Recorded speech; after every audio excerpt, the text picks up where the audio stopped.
गुरुपद पंज कृपा सिंधु नररूप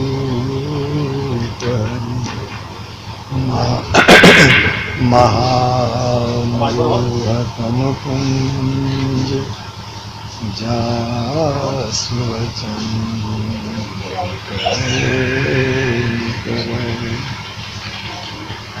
धन्य धन्य सद्गुरु सुखद महिमा कही न जाए। जो कुछ कहो तुम्हारी कृपा होते कछु बरसा। बोलिए प्रेम से श्री श्री सद्गुरु श्री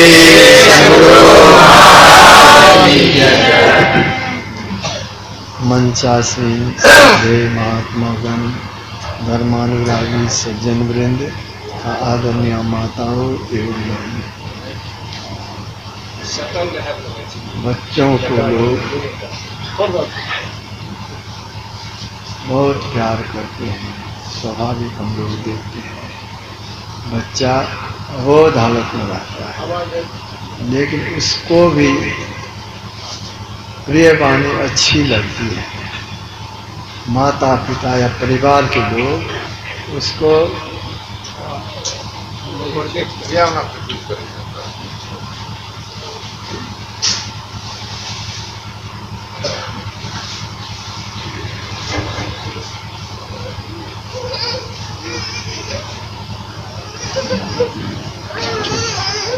माता पिता परिवार के लोग बच्चों को बहुत प्यार करते हैं और प्यार के साथ बहुत ऊंचे शब्द से उसको पुकारने लगते हैं। कहते राजा साहब, गवर्नर साहब। बच्चा को भी अच्छा लगता है इस तरह की बात सुन करके, उसको भी अच्छा।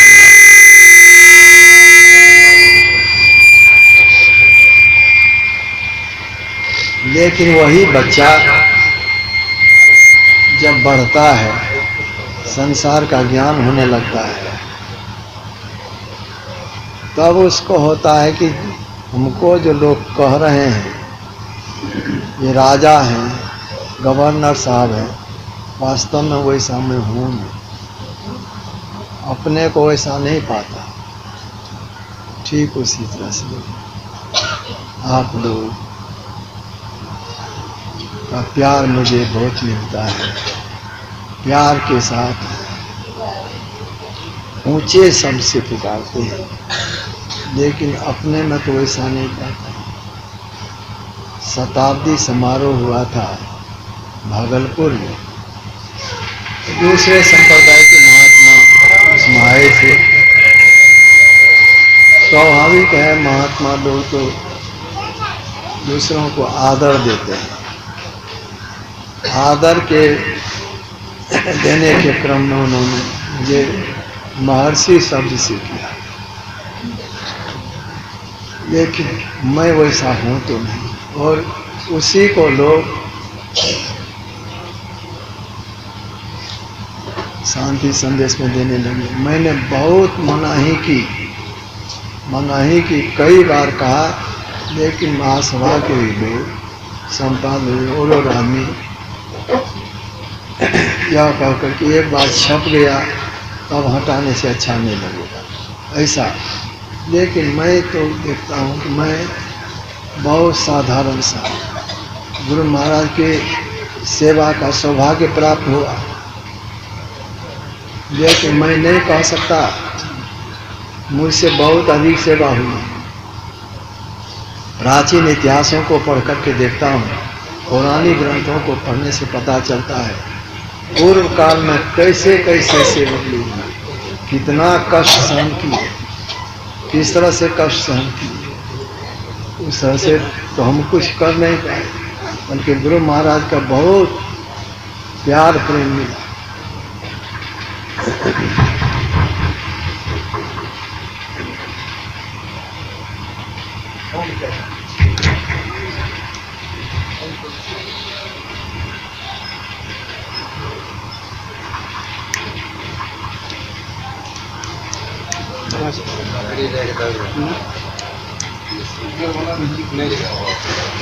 बाबा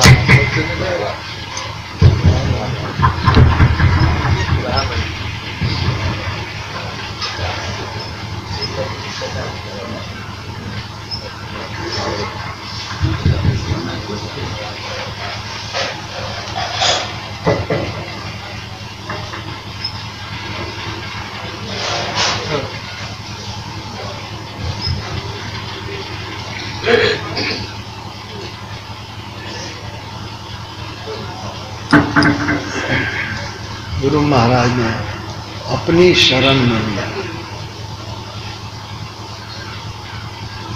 लेकिन मैं उनकी कुछ विशेष सेवा किया हूँ सो नहीं।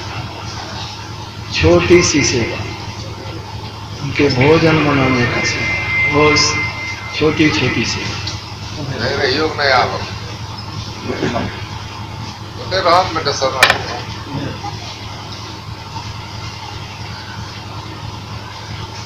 उनकी सेवा में रहने के कारण स्वाभाविक ही बहुत लोगों का प्यार प्रेम हमें मिला है। अगर गुरु महाराज अपनी शरण में नहीं लेते तो अभी हमको कौन जानते, गांव में भी लोग नहीं जानते। जितना बड़ा गांव है, लंबाई चौड़ाई जितनी है, अभी भी एक छोर के लोग दूसरे छोर के सब लोगों को नहीं जानते, सबको नहीं जानते, किसी किसी को जानते हैं, सबको नहीं जानते। उसी तरह से हमको भी गांव के भी लोग सबको नहीं जानते। तो गुरु महाराज की शरण में आने के कारण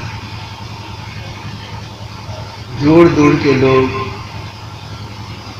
इतना प्यार करते हैं, इतना आदर देते हैं।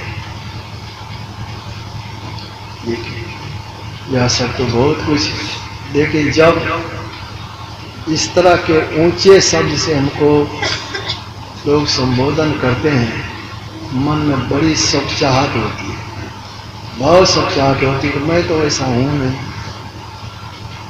वैसा हूँ नहीं। ऊंचे शब्द से लोग पुकारते हैं।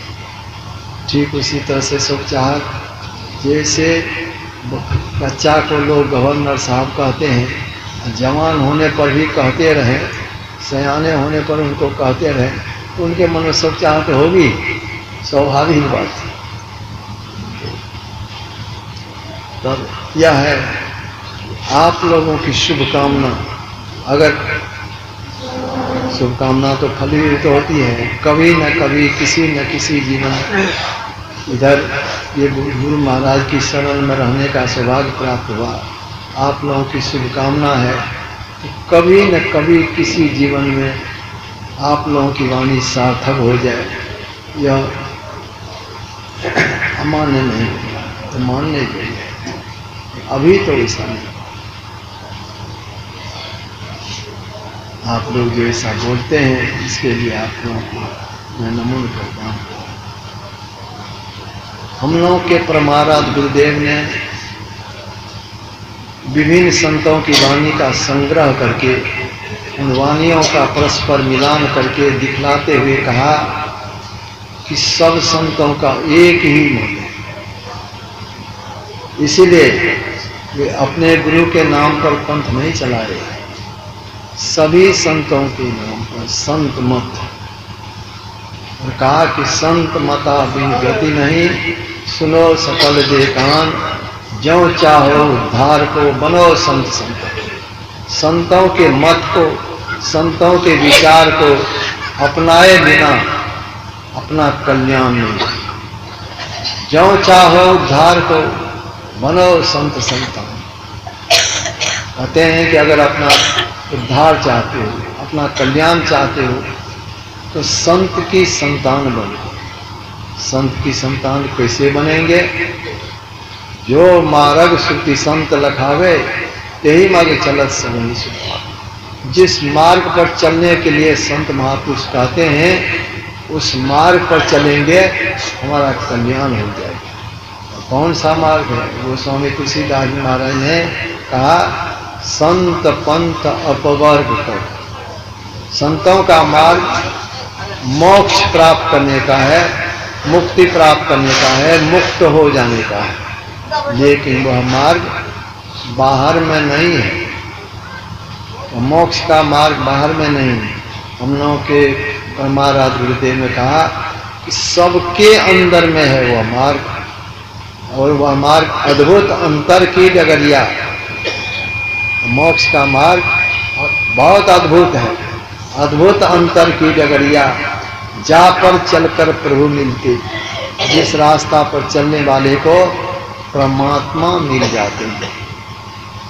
परमात्मा मिल जाने पर उनसे अलग रहना नहीं होता। जो परमात्मा को प्राप्त कर लेते हैं तो गुरु महाराज की वाणी है, हम प्रभु प्रभु हम एक ही होई, द्वंद्व द्वैत रहे नहीं। तब उनसे अलग रहना नहीं होता। पहले भी उनके संग थे। जीव के लिए कहा, वो स्वामी तुलसीदास जी महाराज ने कहा, ईश्वर अंश जीव अविनाशी। जीव शरीर जीवात्मा, चेतन आत्मा परमात्मा का अंश है, यह भी अविनाशी है। जीव का नाश कभी नहीं होता, जीव मरता नहीं। तो शरीर केवल बदलता है, वह भी केवल एक शरीर, स्थूल शरीर बदलता है। सूक्ष्म शरीर, कारण शरीर, महाकारण शरीर, ये चार जड़ शरीर हुआ। चार में तीन जड़ शरीर, स्थूल के अतिरिक्त सूक्ष्म, कारण, महाकारण और ये चेतन शरीर, केवल शरीर। तो जब से हम लोग इस संसार में आए, तब से इसमें पड़े हुए हैं। केवल स्थूल शरीर बारंबार बदला है, बदलता गया है।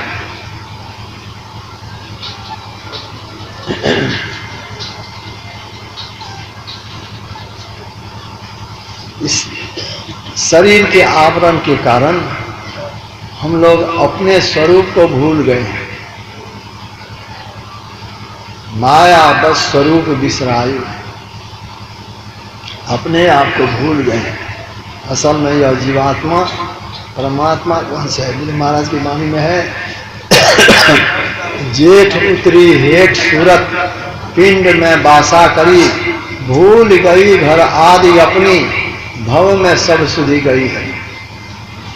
यह शरीर जीवात्मा उतर गया, मतलब परमात्मा के धाम से इस संसार में। यह संसार तो है दुख का घर। इस संसार को कहा, यह जग दुख को धाम। यहाँ आने पर दुख होता है, लेकिन हम इसी को मान बैठे हैं, इसी को अपना घर मान बैठे हैं। गोस्वामी तुलसीदास जी महाराज ने कहा, जीव जब ते हरि ते विलगानियो, तब ते देह गेह निज जानियो। जीव जब से परमात्मा से विलग हो गया है, तब से अपने शरीर को और अपने घर को, इसी को अपना मान बैठा है। इस संसार में आकर हम लोग भूल गए। यद्यपि संसार में आने वाले को कष्ट होता है, सबको कष्ट होता है। गुरु महाराज की वाणी में आया, जोरे आवे तो पाए। इस संसार में जो कोई भी आते हैं, जो कोई भी आए, सबको दुख हुआ। पौराणिक ग्रंथों को पढ़ करके देखिए, प्राचीन इतिहासों को पढ़ करके देखिए, तो जानने में आवेगा। इससे पहले भी जितने बड़े बड़े राजा महाराजा कोई भी हों, आए दुख के भोग से बच करके रहेंगे। गुरु महाराज कभी कभी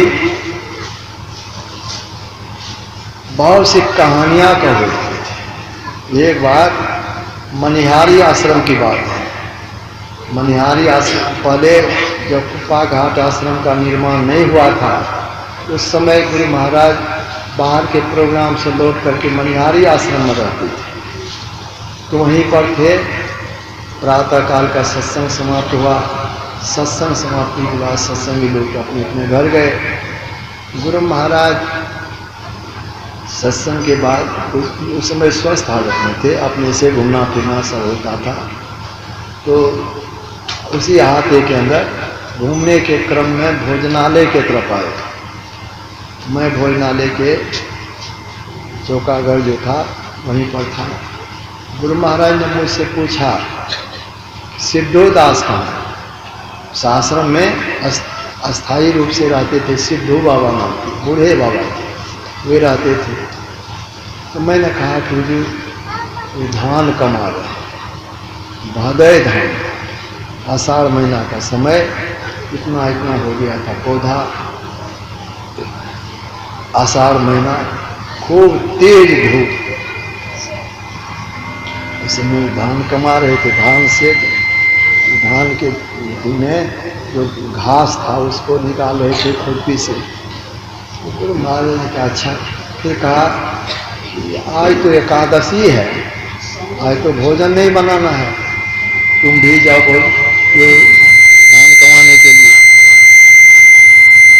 संजोग से संसेवी जी महाराज आ गए वहाँ पर। तो गुरु महाराज ने उनको भी कहे कि संसेवी जी आप भी जाइए धान कमाने। आदेश हुआ तो वे भी गए। अब 8 बजे के बाद की बात है, काफी तेज धूप उग चुका, गर्मी काफी गर्मी, तेज धूप। धान के पौधा के बीच में बैठ करके धान कमाने में एक तो गर्मी और धान का पत्ता जो देह में लगे देह छलछला दे। संसेवी महाराज लोग कभी किया हुआ था नहीं, धान की कहानी कभी किए नहीं थे। गुरु महाराज का आदेश हुआ तो वे भी गए, लेकिन कुछ निकालते थे। गुरु महाराज की ओर भी देखते थे कब कहें वापस जाने के लिए। थोड़ी देर के बाद गुरु महाराज पुकारे हमें, गए। तब तक स्नान का समय गुरु महाराज का हो गया था। गुरु महाराज के लिए स्नान के लिए पानी ले आए। चौकी थी एक, इस चौकी पर रखे। लेकिन गुरु महाराज संसेवी जी महाराज को भी बुलाए। वो कहे कि देखिए, जीवन में सब दिन एक तरह की स्थिति नहीं रहती, उलट फेर होता रहता है। बड़े बड़े राजा महाराजा के जीवन में भी विपत्ति आती है, लेकिन जो सब तरह का हुनर सीख करके रखते हैं तो विपत्ति में वे अपना निर्माण कर लेते हैं। ऐसा कहा। उसी पर कई कहानियाँ कहे कि पांडव लोग राजा थे, जुआ के खेल में हार गए। शर्त के अनुसार 12 वर्षों तक अपने राज का परित्याग करके 12 वर्षों तक जंगल में रहना पड़ा। 1 वर्ष तक छिप करके रहने की बात थी, अज्ञातवास करना था। यह था कि अज्ञातवास के समय अगर जानकारी नहीं होगी, पहचाने नहीं जाएंगे, तब राज वापस दे दिया। संयोग से पांडव लोग जुआ के खेल में हार गए। हार जाने पर अपने राज का परित्याग करके उन लोगों को जंगल जाना पड़ा। 12 वर्षों तक जंगल में रहे ही, और 1 वर्ष तक छिप करके रहना था। आपस में 5 भाई पांडवों ने विचार किया, हम लोग कैसे छिप करके 1 वर्ष तक रह सके, क्या उपाय करें। अपने संबंधी राजा के यहाँ जा करके रहेंगे, हमारी खातिरदारी होगी, उनके सेवक लोग हमारी सेवा करेंगे। उधर कौरवों के गुप्तचर लोग घूम रहे हैं, तो उन लोगों को जानकारी हो जाएगी तो राज वापस नहीं मिलेगा। क्या करें। आपस में यही निर्णय हुआ, हम लोग अपना नाम बदल लें, वेश बदल लें, और राजा विराट के यहाँ जाकर के नौकर के रूप में रहे। वैसा ही किए, नाम बदल लिए, अपना वेश बदल लिए, और राजा विराट के दरबार में पहुँचे और उनसे कहा, महाराज हम लोग पांडव लोगों के सेवक हैं। पांडव लोग जो जुआ के खेल में हार गए थे, वे लोग 12 वर्षों तक जंगल में रहे, अब 1 वर्ष तक उन लोगों को अज्ञातवास करना है, छिप करके रहना है। तो अज्ञातवास में जाते समय उन लोगों ने कहा 1 वर्ष के बाद हमारा राज वापस मिल जाएगा, तब फिर हमारे पास आ जाना। अभी 1 वर्ष तक तुम लोगों को जहाँ इच्छा हो तहाँ जा कर के रहो। तो वे लोग तो अज्ञातवास में हैं। हम लोग चाहते हैं कि 1 वर्ष तक आपके यहाँ हम लोगों का आश्रय मिले, जो सेवा कहेंगे वह करूँगा। राजा विराट पूछे क्या क्या सेवा जानते हो, जो कहा ठीक है रहो। राजा विराट के मन हुआ कि यद्यपि हमको सेवा की आवश्यकता नहीं है, लेकिन ये पांडव लोगों के सेवक हैं, इनको आश्रय नहीं देना ठीक नहीं। कहा ठीक है रहो। रह गए। महारानी द्रौपदी भी बाद में वे भी दासी का वेश, अपना नाम भी बदल दासी का वेश बनाकर राजा विराट के दरबार में पहुंची। उन्होंने कहा कि महाराज मैं महारानी द्रौपदी की दासी हूँ। वे लोग तो अभी अज्ञातवास में हैं, 1 वर्ष तक अज्ञातवास में रहेंगे। जो सेवा मैं महारानी द्रौपदी की करती थी वही सेवा आपकी रानी की मैं करूँगी। हमको भी 1 वर्ष के लिए आश्रय दिया जाए। उनको भी आदेश हुआ। तो गुरु महाराज कहते थे अगर पांडव लोग सेवा करने के लिए नहीं जानते तब उनको आश्रय नहीं मिलता, तब आश्रय नहीं मिलता। अब सेवा किए कहाँ, तो इतने बड़े राजा, अब एक साधारण राजा के यहाँ नौकर के रूप में महारानी द्रौपदी, जिनकी सेवा में बहुत सी दासियाँ रहती थी, वे भी दासी का वेश बनाकर राजा विराट की रानी की सेवा में रहते। जीवन में उलटफेर होता रहता है। जो सेवा काम सीखे हुए होते हैं वे ऐसी परिस्थिति में भी अपना गुजर कर लेते हैं। फिर दूसरी कहानी उन्होंने कही, महाराणा प्रताप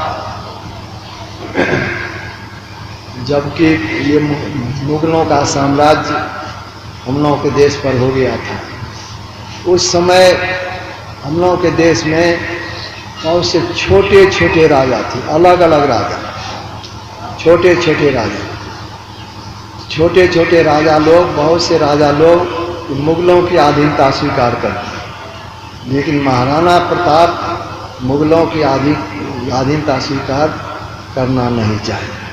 उनका सामना भी नहीं कर सकते थे। मुगलों की शक्ति बहुत बड़ी चढ़ी हुई थी, सामना कर नहीं सकते थे। इसलिए महाराणा प्रताप को राज छोड़ करके भागना पड़ा। अधीनता तो स्वीकार नहीं किए, देंगे राज छोड़ करके जंगल जाना पड़ा, छिप करके रहे कुछ समय तक। जान बचाने के लिए जंगल तो चले गए, लेकिन खाने पीने का साथ में कुछ नहीं ले जा सके थे, केवल भाग करके जंगल चले गए। खाते क्या थे? घास को पत्थर पर पीस करके, चूर करके उसी की रोटी बना करके खाते, घास की रोटी। अभी कोई भी व्यक्ति, गरीब से गरीब व्यक्ति भी, भिखारी भी घास की रोटी नहीं खाते। महाराणा प्रताप तो राजा होते हुए भी घास की रोटी नहीं करते। उनकी छोटी सी बच्ची प्रातःकाल भूख से रोने लगी। उस समय तो रोटी बनी नहीं थी, रात की 1 रोटी बची हुई थी, वही उसको खाने के लिए दिया गया। लेकिन वो जैसे ही खाना शुरू की थी, बनविलार आकर के उसके हाथ से वो घास की रोटी लेकर के भाग गया। और दूसरी वह रोने लगी, रोटी नहीं, दूसरी रोटी नहीं जो उसको दे। एक राजा घास की रोटी स्वयं खाते हैं, अपनी पुत्री को घास की रोटी भी उस समय नहीं दे पाए। गुरु महाराज कहते थे जीवन में इस तरह की भी स्थिति आती है। महाराणा प्रताप को घास की रोटी खानी पड़ी, अपनी पुत्री को घास की रोटी भी उस समय नहीं दे पाए। उस समय उनका हृदय तो कैसा मालूम होता होगा। फिर तीसरी कहानी उन्होंने कही कि मुगल लोगों में एक जो बादशाह हुए, 3 बादशाह, वे युद्ध के मैदान में युद्ध में हार गए। जब हार गए तो वहीं से भागे जान बचाने के लिए। लेकिन उनके मन में हुआ हमारे शरीर पर जो राशि वस्त्र है, सिर पर मुकुट है, इसको देख करके तो लोग समझ लेंगे कि राजा हैं, पकड़वा देंगे। तो मुकुट तो उसी समय पहले ही उतार करके फेंक दिए। राशि वस्त्र भी नहीं रहे जिससे हमको कोई पहचाने नहीं, तो क्या उपाय करें? पास में तो रुपया पैसा नहीं कि साधारण वस्त्र खरीद, लेकिन उनके ये उंगली में एक अंगूठी थी, उसमें हीरा जड़ा हुआ था, उसको बेच डाला। उससे जो रुपया प्राप्त हुआ उससे सबसे पहले फुटपाथ पर जाकर के पुराना कपड़ा जो बिकता है उस एक धोती खरीद ली, वही पहन लिए। राशि बस जो पहने हुए थे उसको फेंक दिए। फिर एक बैलगाड़ी खरीद लिए, 2 ठो बैल खरीद लिए। व्यापारी लोगों का सामान उठा करके बैलगाड़ी पर चढ़ा करके जहाँ पहुँचाने के लिए कहते थे वहाँ पहुँचा देते थे। उससे जो पैसा मिलता था उसी से खरीद करके अपने भी खा लेते थे। बैल के लिए भी घास भूसा खरीद करके उसको भी खिलाते थे। सोते कहाँ थे? सड़क पर, और सड़क पर ही वहीं पर सो जाते थे। कोई नहीं उनको पहचान था। राजा से तो सबको तो भेंट होती भी नहीं, और उस तरह का था कि एक साधारण कपड़ा पहने हुए बैलगाड़ी पर चढ़े हुए उसको कौन पहचानते? ये राजा है, कोई नहीं पहचानता। उसी तरह से चल रहा था। लेकिन एक बहुत बड़े सेठ जी का राजा के पास जाना आना होता था। वे निकले, देखा कि एक व्यक्ति बैलगाड़ी पर बैठे हैं, बैल को हाँकते हुए जा रहे हैं। चेहरा राजा के समान लगता है। ये विश्वास नहीं हो कि ये राजा ही है। उनको होगा कि राजा साहब का है, ये बैलगाड़ी पर बैठेंगे, बैल को हाँकते जाएंगे, और ये फटा चिखरा का कपड़ा पाले हुए हैं। लेकिन गौर से देखते देखते चेहरा तो आखिर वही था। पहचान गए। उनको हो गया कि ये युद्ध में जो हार गए, भाग गए हैं, तो अपने को छिपा करके रखने के लिए इस तरह का कपड़ा पहन लिए हैं और इस तरह से रह रहे हैं। जब पहचान गए कि राजा ही हैं, तो सेठ जी की आंख में आंसू आ गया। कहा, सरकार आपकी यह हालत, आप मेरे यहाँ क्यों नहीं गए? मेरे यहाँ जाते आपको मैं बहुत आराम से रखता, आपकी बहुत अच्छी तरह से सेवा करता। आपको इस हालत में देख करके मेरे मन में बड़ी प्रसन्नता हो गई। ये आपको इस हालत में देख करके मेरे मन में बड़ा दुख हो रहा है।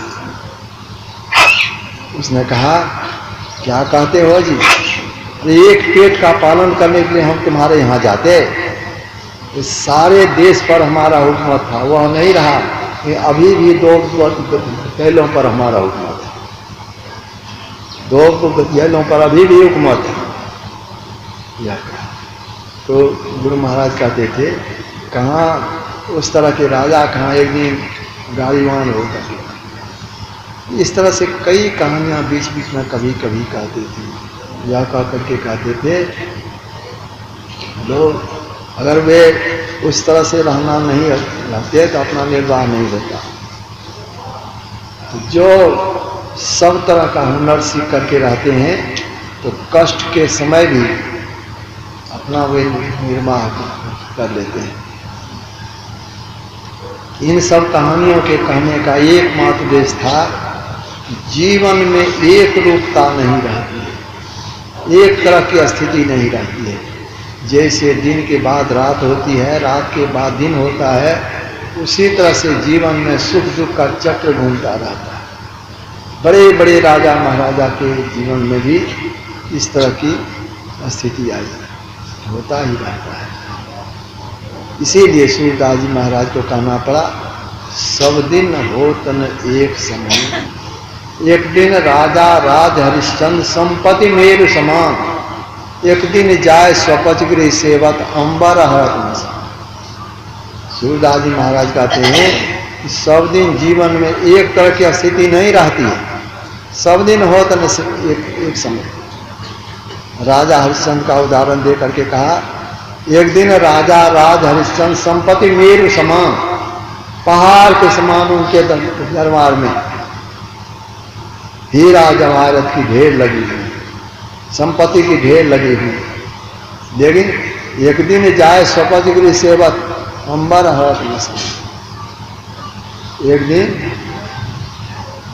डोम के यहाँ उनको नौकर के रूप में रहना पड़ा। तो डोम के आदेश के अनुसार श्मशान घाट में रहकर, उस डोम का आदेश था, डोम का था कि अगर हमारे यहाँ रहोगे तो मैं जो कहूँगा वह करना पड़ेगा। कहा ठीक है मैं करूँगा। और डोम के यहाँ नौकर काहे रहे, यह भी आप लोग जानते होंगे कि वे राजा हरिश्चंद्र स्वप्न देखे कि मैं अपना राज्य एक ब्राह्मण को दान में दे दिया। उनकी नींद टूटी, मन में विचारने लगे कि स्वप्न देखने वाला तो मैं ही हूँ। अपना राज मैंने दान दिया, मैंने स्वप्न देखा, मैंने ही तो अपना राज दान किया। तब दान किए हुए राज्य को अपने जिम्मे रखना अधर्म हो जाएगा। इस तरह का मन में चिंतन कर ही रहे थे। इस संजोग से वे ही ब्राह्मण जिनको वे स्वप्न में अपना राजदान किए थे, उनके सामने आ गए। राजा हरिश्चंद्र ने उनसे हाथ जोड़ करके कहा, महाराज मैंने स्वप्न देखा, स्वप्न में मैंने आपको अपना राजदान कर दिया है, तो मेरे दान किए हुए राज्य को आप स्वीकार करें। उस ब्राह्मण ने कहा कि ठीक है, आपने अपना राजदान किया है, तो आपके दान किए हुए राज्य को मैं स्वीकार करता हूँ। तो राजदान किया है तो कुछ दक्षिणा भी दीजिए। तो राजा हरिश्चंद्र खजांची को आदेश किए कि 1000 स्वर्ण मुद्रा ला करके हाजिर करो। कोई ब्राह्मण कह बैठे, आपने राजदान किया, आपके दान किए हुए राज्य को मैंने स्वीकार कर लिया, और राज्य तो मेरा हो गया। राज के खजाने में जो कुछ है वह तो मेरा हो गया, तो मेरे राज के खजाने से आपको देने का तो कोई अधिकार नहीं रहा। आप जो दान नहीं किए हैं उसे दीजिए। राजा हरिश्चंद्र मन में विचारने लगे कि कहते तो बिल्कुल सही, मैंने राजदान किया तब खजाना हो गया तो सब इनका हो गया, मैं क्या दूँ।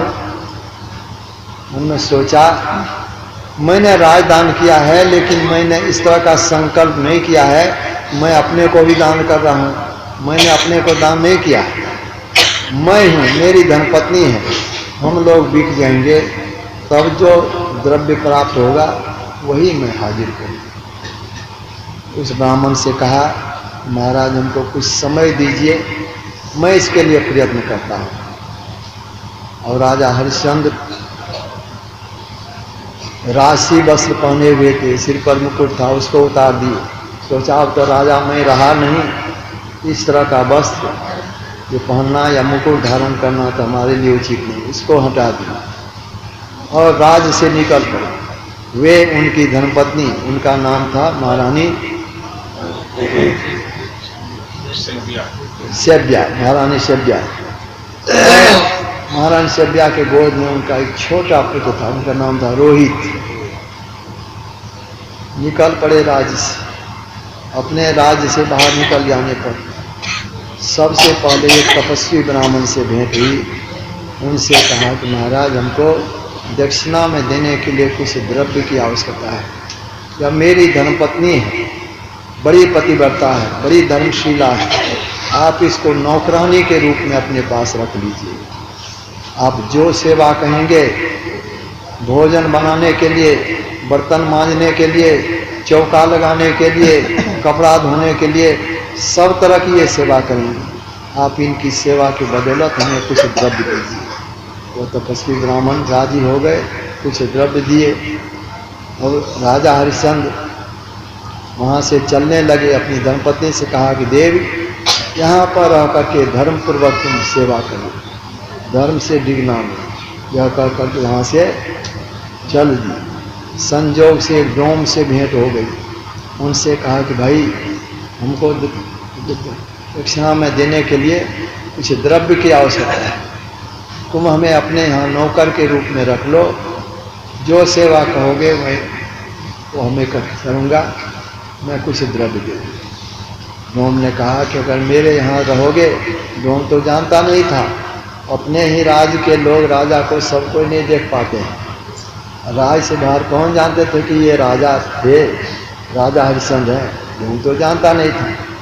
डोम ने कहा अगर मेरे यहाँ रहोगे तो मैं जो कहूँगा वो करना पड़ेगा।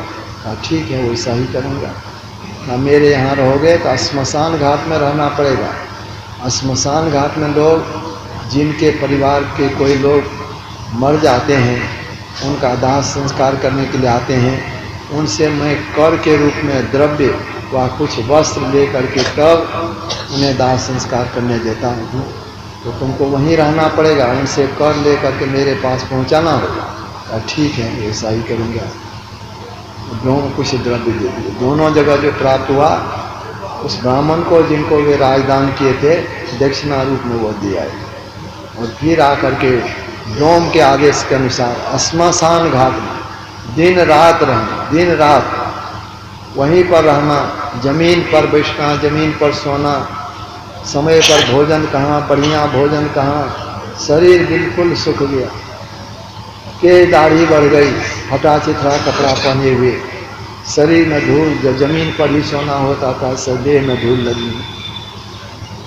कुछ समय बीतने पर अब पहचाने नहीं जाते कि राजा हरिश्चंद्र। उधर उनकी धर्मपत्नी जिस ब्राह्मण के यहाँ नौकरानी के रूप में थी, एक रोज फूल लाने के लिए उनका पुत्र रोहित भी उनके साथ हुए।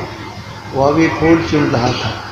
फूल की झाड़ी में एक विषैला सर्प था और सर्प उनके पुत्र को काट लिया, रोहित को काट लिया, वह मर गया।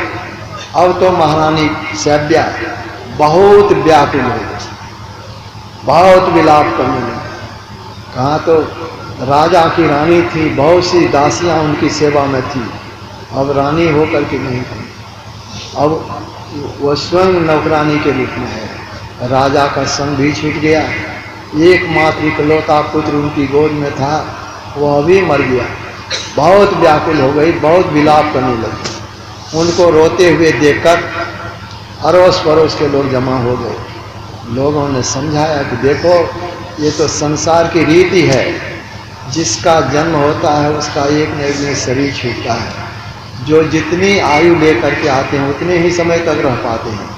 तुम्हारा यह पुत्र इतनी ही आयु लेकर के आया था, आयु समाप्त हो गई, ये चला गया। अब कितना ही तुम रोओगी तो वापस नहीं आएगा।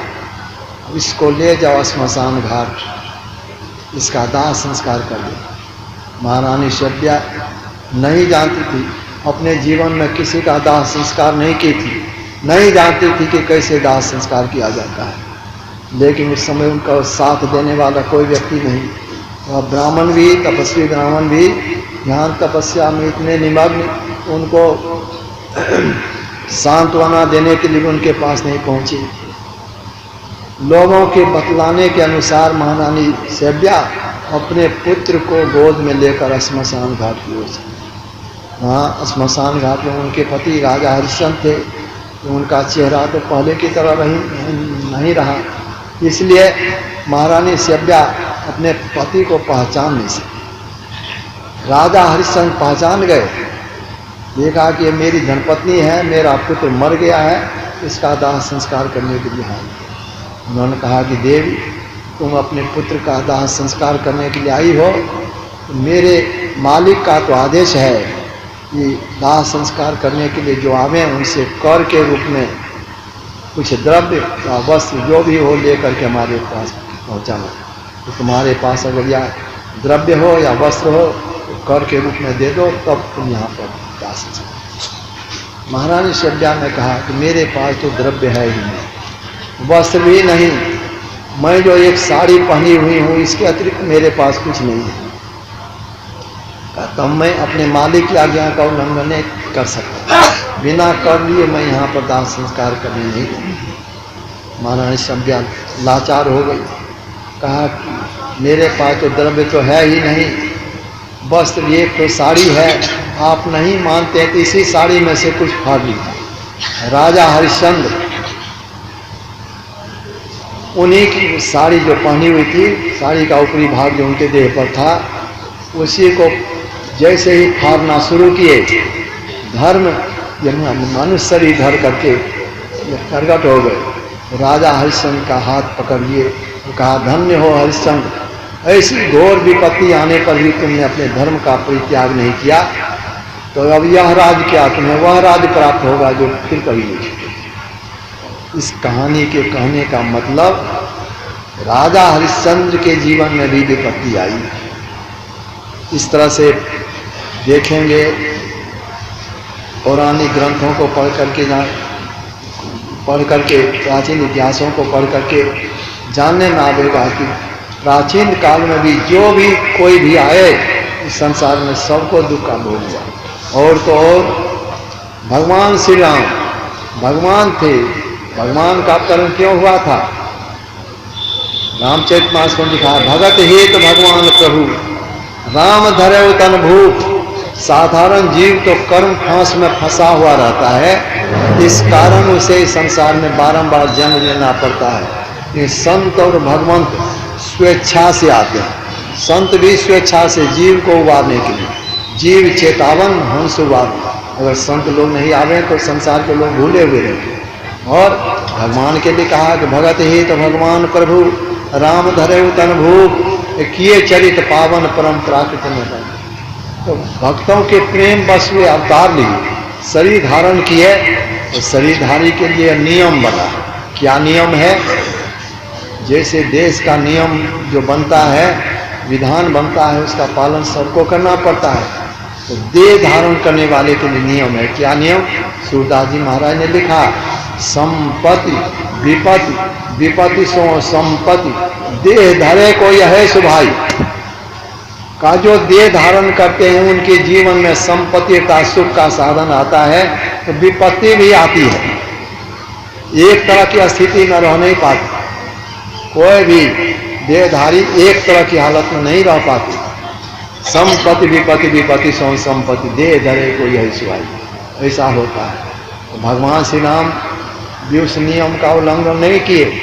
देह तो वे भी धारण किए, हे भगवान देह धारण किए, वे भी उस नियम का पालन किए, करके दिखलाए कि देखो कहीं कहीं जन्म हो जाए, राजा के यहाँ जन्म लेने पर भी तब भी दुख से बच करके रहना नहीं होता।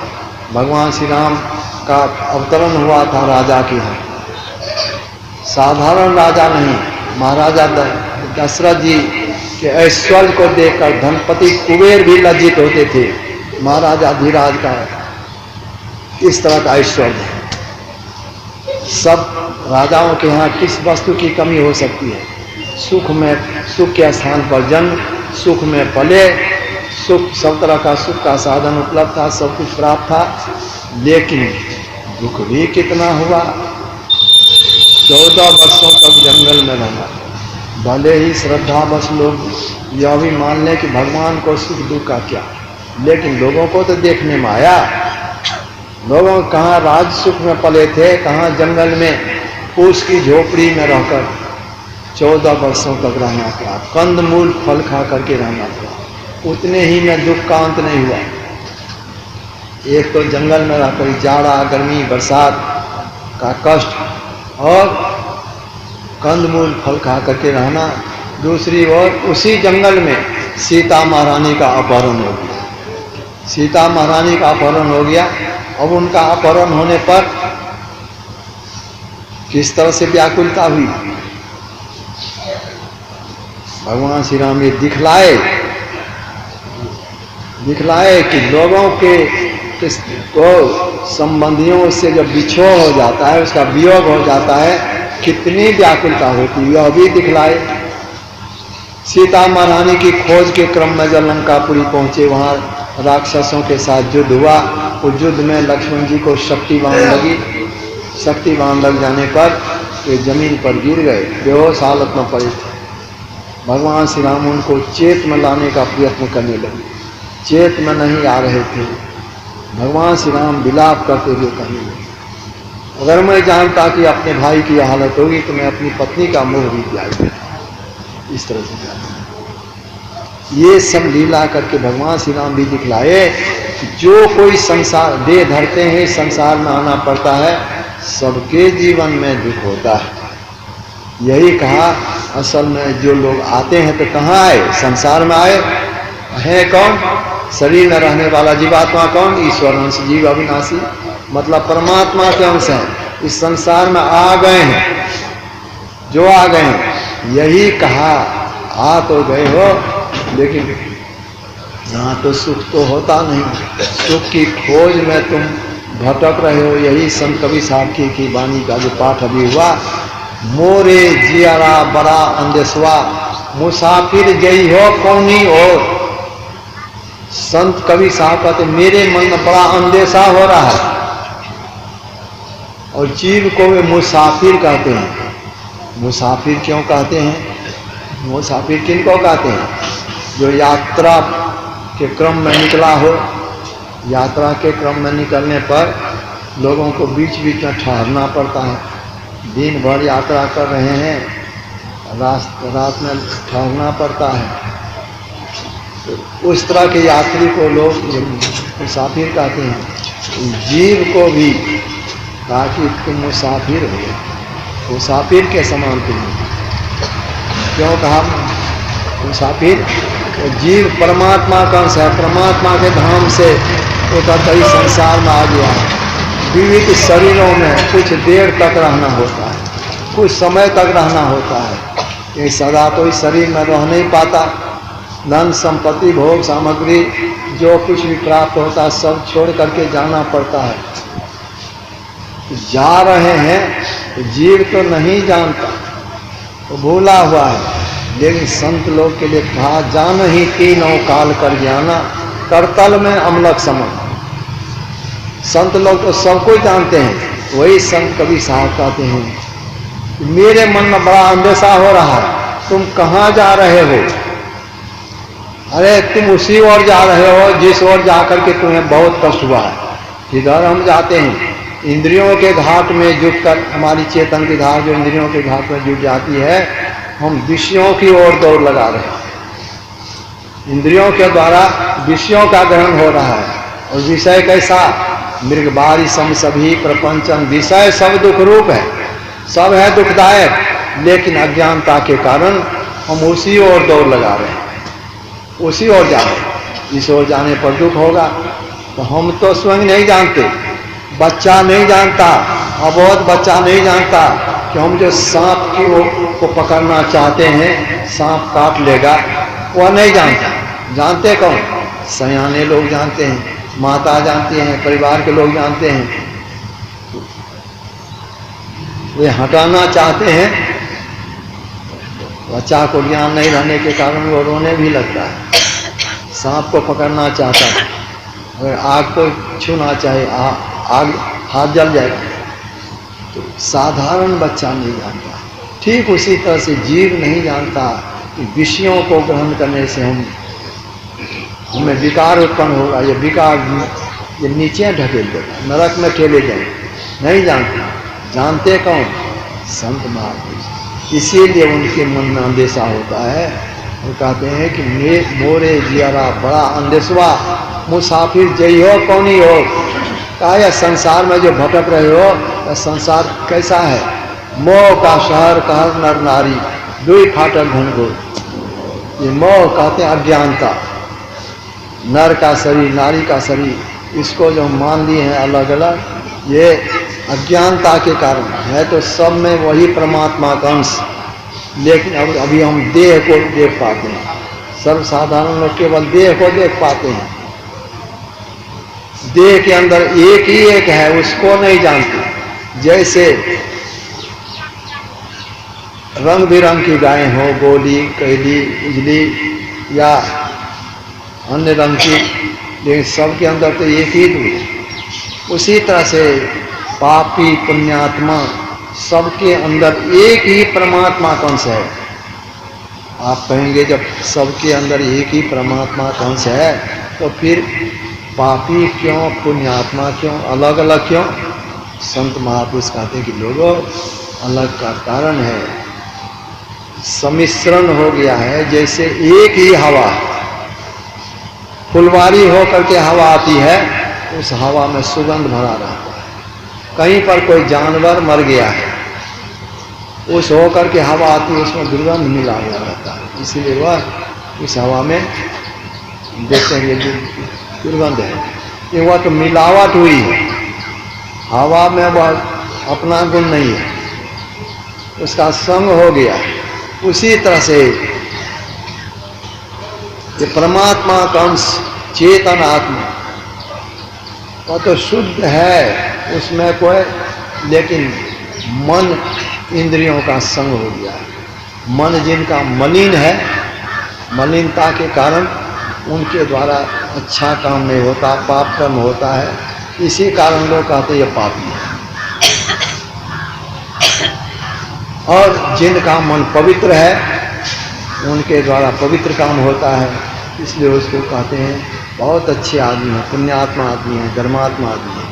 असल में सबके अंदर एक ही एक है, उस एक का ज्ञान, उस एक का ज्ञान तो अभी नहीं हो रहा है। अभी तो हम लोग उनके शरीर को देखते हैं, कोई आदमी को देखते हैं कि ये पाप, ये धर्मात्मा है, कोई पापी है, ऐसा हम देखते हैं। सबके अंदर देखने वाले संत महापुरुष होते हैं। संत महापुरुष तो वे ही समझाते हैं जीव को, तुम यहाँ के रहने वाले नहीं हो, तुम तो दुखमय संसार में आ गए हो। सब संत लोग यही कहते हैं। राधा स्वामी साहब की वाणी का पाठ हुआ, उसमें आप लोगों ने सुना, सूरत क्यों भूल रही, अब चेत चलो स्वामी पास। क्यों तुम भूली हुई हो? अरे अपना घर नहीं है, अपने मालिक के पास चलो, अपने मालिक के धाम में चलो। लेकिन कैसे जाएंगे? अभी तो अपने आप को भूले हुए, जब अपना ज्ञान हो तब तो। अपना ज्ञान क्यों नहीं है? आवरण हो जाने के कारण, जैसे शरीर पर कपड़ा पहन लिया तो अपनी देह को अभी देख पाते हैं। बहुत कपड़ा पहन लिया, कपड़ा हटाएंगे तब न देह को, जीव के ऊपर तो आवरण हो गया। आवरण के कारण अपने आप का ज्ञान नहीं हो रहा। चार जड़ शरीर, शरीर को देखते हैं, वो भी एक ही शरीर को अभी देख पाते हैं। इसके अंदर सूक्ष्म शरीर है, उसके अंदर कारण शरीर है, उसके अंदर महाकारण शरीर, उन सबको नहीं देखते। उसके अंदर जो अपने आप है उसको क्या देखेंगे? अभी तो अपने को नहीं जानते, अभी भूले हुए हैं। राधा स्वामी साहब यही शरीर जीवात्मा को सूरत कह करके पुकारते हुए कहते हैं, सूरत क्यों भूल रही, अब चेत चलो स्वामी पास, अपने मालिक के पास चलो। लेकिन अभी सूरत या चेतन आत्मा जैसे दूध के साथ घी रहता है मिला हुआ। लोग केवल दूध को देखते हैं, गाय दूह करके ले आए, क्या देखते हैं? दूध को ही नहीं देखते हैं। दूध को देखते हैं, क्या दूध में घी नहीं है? दूध में तो घी रहता ही, घी को अभी नहीं देख पाते हैं। और नहीं देख पाते हैं, जब तक नहीं देख पाते हैं तब तक घी वाला काम होता भी नहीं। घी से पूरी छान सकते हैं, तो दूध के साथ मिला हुआ तो पूरी छान सकेंगे? दूध के साथ घी मिला हुआ है, उसको अभी देख नहीं पा रहे। उसी हालत में चाहेंगे कि हम पूरी छान ले, नहीं हो। जब तक मथ करके घी अलग नहीं करेंगे, अलग कर लेंगे तो घी को देखने लग जाएंगे, तभी काम होगा। अभी तो ये चेतन आत्मा मन के साथ मिला हुआ है, अभी ये परमात्मा के धाम में, अपने धाम में नहीं जा सकता। इसलिए मन को ले जाना है। ये मन तो भूला हुआ है, मन को अभी तक क्या मिला है? इंद्रियों के घाट में जुटकर मन विषयों का भोग भोगा है, इसी को यह जानता है। संत राधा स्वामी साहब इसीलिए मन को समझाते हुए कहते हैं, हे मनवा तुम सदा के संगी, त्यागो जगत की आस। का तुम केवल इसी जीवन में हमारे साथ नहीं हुए हो, जब से हम इस संसार में आ गए तब से तुम हमारे साथ हो। इतने समय तक तुम्हें क्या मिला? इंद्रियों के घाट में जुटकर तुम इंद्रियों के भोग को प्राप्त किए हो, इसी को भोगे हो। इसको भोग करके तुम्हें संतुष्टि नहीं हुई, तृप्ति नहीं हुई, अब भी नहीं होगी। इसलिए करो क्या? त्यागो जगत की आस, संसार सुख की आशा छोड़ो। फिर वे इंद्रियों को भी समझाते हैं, हे इंद्रियन, तुम भोग दीवानी क्यों फंसो काल की फांस? तुम जो भोग में दीवानी हो रही हो,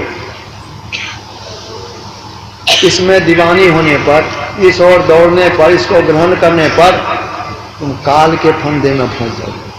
इसलिए करो क्या? जल्दी से अवमुख को मोड़ो, अंतर अजब विलास का शीघ्र अपने मुख को इस ओर से मोड़ कर अंदर की ओर करो।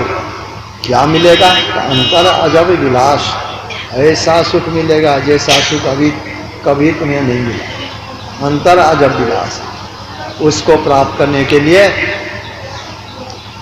जैसे बने तैसे करो कमाई, धर चरण विश्वास। जिस तरह से हो कमाई करो। ये संत राधा स्वामी साहब जी इस तरह से कहते हैं, यह अपना धाम नहीं है, मालिक के धाम में चलो। मालिक के धाम में जाने के लिए संत राधा स्वामी, ये संत कबीर साहब की वाणी का जो पाठ हुआ, मोरे जियरा बड़ा स्वामी साहब जी, उनको उनकी वाणी माया अंतिम में, इसलिए इसके लिए उलटना पड़ेगा।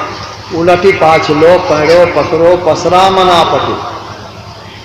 बहिर्मुख से अंतर्मुख होना पड़ेगा। मन जो फैला हुआ है, जब तक यह मन फैला हुआ रहेगा तब तक उस अंतर के पथ पर नहीं जा सकेगा। इसलिए मन को बटोरो, मन को समेटो, इसके लिए संतों की जुक्ति चाहिए।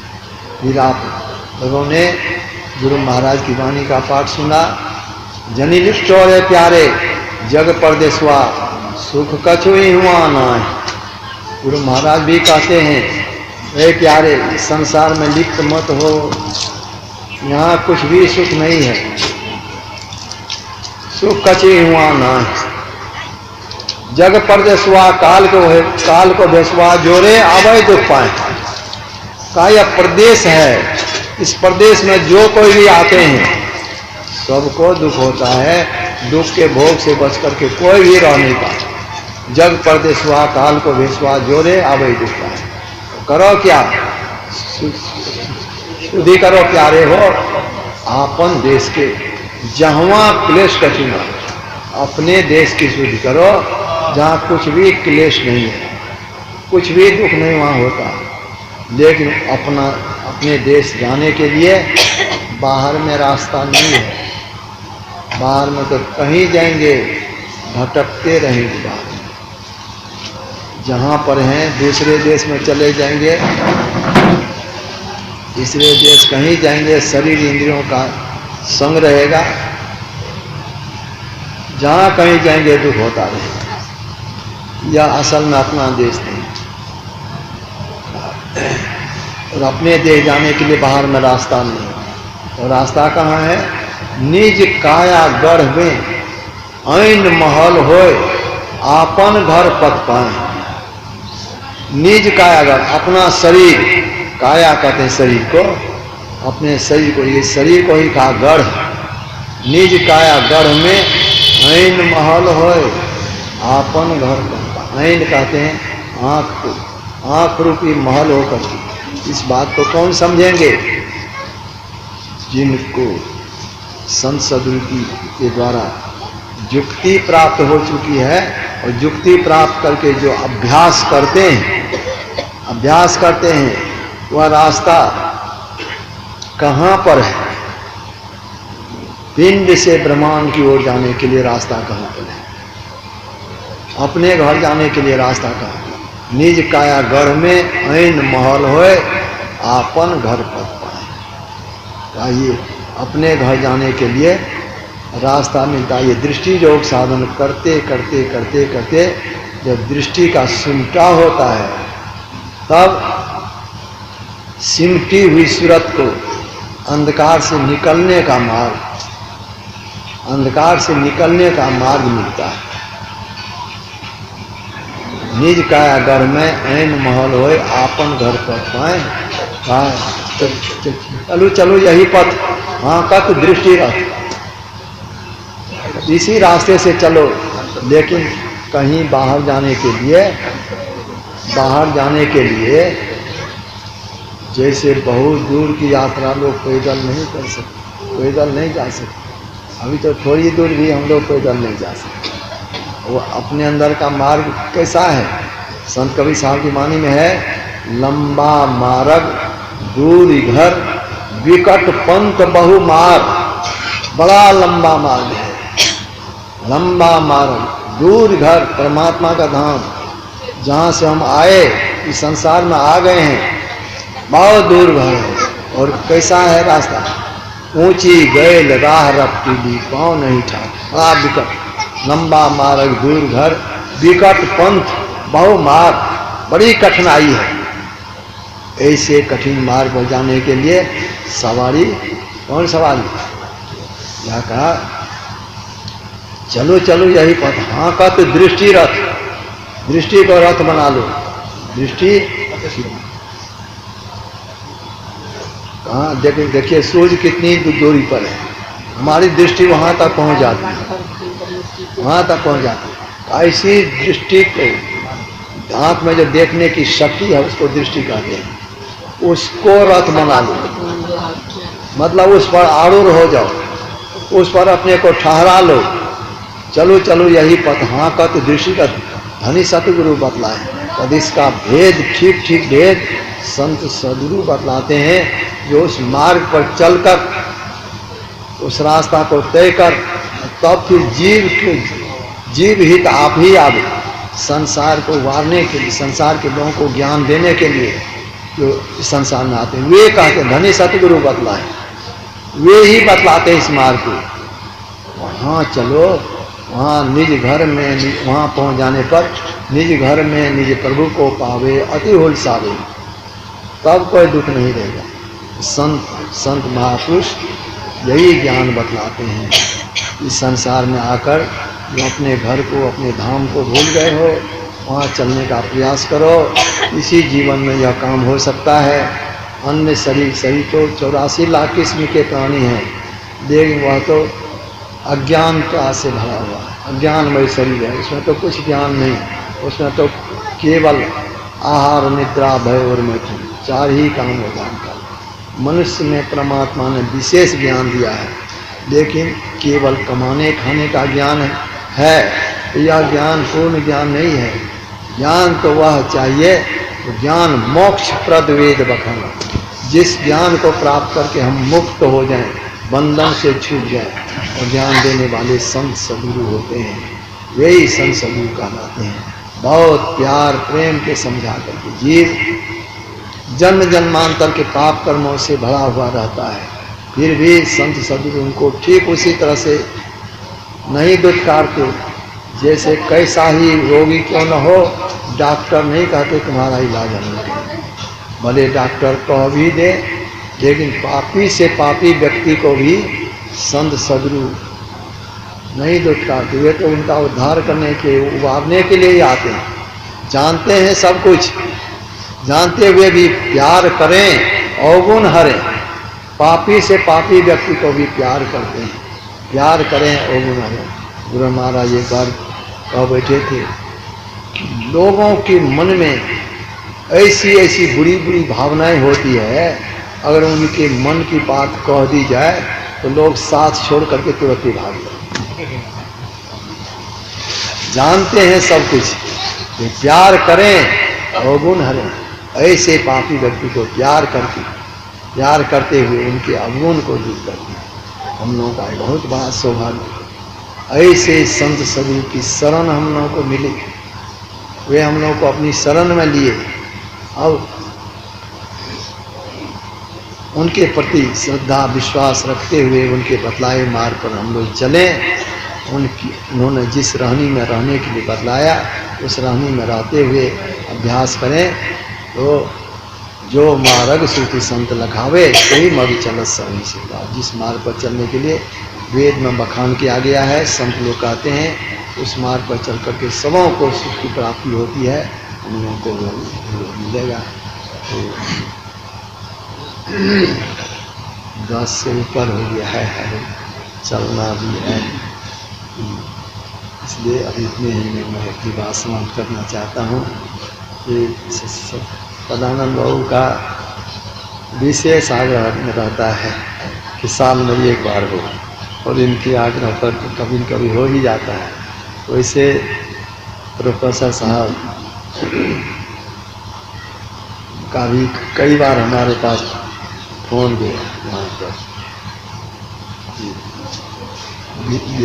इंडस्ट्री बाबू का, और पहले तो बस ही जब कभी सो करके आना होता था तो थोड़ी देर के लिए इनके यहाँ ठहरते ही थे, इधर नहीं हो सका है। इनका आग्रह कि एक बार हो। उधर इंजीनियर साहब रसिया जी, वे तो बहुत जा करके आश्रम में जो काम होता है उन्हीं की देख रेख में उनके कहने के अनुसार उनका भी आग्रह है, लेकिन समय बट गया है बहुत। तो उनको हमने कहा कि एक जगह के सत्संगी को जहाँ अधिवेशन है, जिला अधिवेशन, पहले ही हम कह चुके थे भाई सब जगह जाने में हमको असुविधा हो रही है, और आदमी को बाबा लोग हैं जिनको ले जाना चाहें पहले से आप कर रखिए। तो कहेंगे, लेकिन लोग तो जोर डालते हैं, फिर भी उनको फिर से कहना वही वहाँ के लिए जो है वही तारीख के लिए हम कहे कि वही खाली होगा आपके यहाँ के लिए। बस कहे थे इनको ये इंजीनियर साहब को रसिया जी को जिंदेश्वरी बाबू काफ़ी आ रहा है। तो उन्होंने कहा कि ठीक है हम उनके यहाँ भी रह जाएंगे, सत्संग तो एक ही जगह हो सो अच्छा है। उनका ये था 2 ही दिन हो तो सत्संग एक ही जगह हो, और रहने के लिए जहाँ पर कहेंगे। अच्छा तभी हम लोग आप ही कह करके कार्यक्रम समाप्त करें। बोलिए श्री सत्य